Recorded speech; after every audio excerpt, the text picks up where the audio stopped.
mo sa mabangga. Hindi ko magkano yung security yan, oh. Nasa ka tayo. Ay! Gago. Dapat yung tubuhin sa mukha, eh. Kaya mo siya. Ay! Nasa ka na! Putang ay! Ay, gago. Ano nangyari sa kanya? Totoo ko. Ba't parang nauulol siya? Lasing siguro yan, no? Tubuhin mo sa ulo mo na. Babangagin ko yan. Kaya mo siya. Sundan mo na overtake ka. Titingnan natin kung ano ginagawa niya. Baka Paano namamatay siya eh. Tingnan natin kung paano mangyayari. Kaya niya. Ano nyo, kamerahan nyo, kuha niyo ng ano. Ayan, kinukulang ko. Kuha niyo ng i-video niyo. Kinukulang ko. Isang lalaking driver ng tricycle na nasira ang kanyang utak. Dahil sa druga. Kulang na lang lumipad siya. At saka muntik siya mga puro sa kasano. Oh, yun. Napakagago ah. Tumama, balik sa kanya. Huwag kang alis. Steady ka lang, Timos. Pwede ba? Tingnan natin kung ano mangyayari.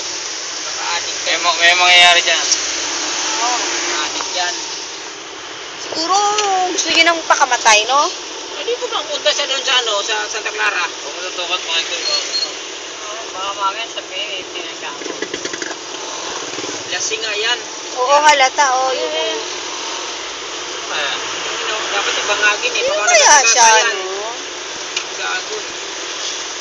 Ayatrak. Sana banggain niya yun.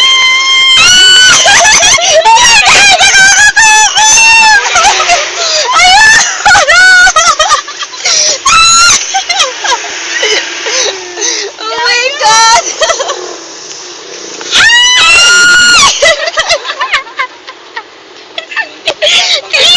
Tita!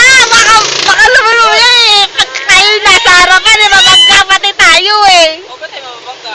Hindi kasi si maulo tong lalaking to. Ina mamaya. Ay nako, ewan ko ha. Lasing siguro. Ayan oo, gumaganon pa oh. Baka niya, ayan na naman, nakaulo na naman siya oh. Buti na lang malakas yung preno niya, siguro nakapresto. Gumanon siya. Ah, Buti niya. baka kasi malakas yung ano niya. Tingnan yan. Nakapreston? Wala naman, di naman i-fluid yan eh. Ah, hindi ba? Di katak-katak. Sige, baka matay siya kamo. Maganda yung sasakyan. Etal naman, eh. Hoy! Matulog ka na! Gago! Ay, gago, naka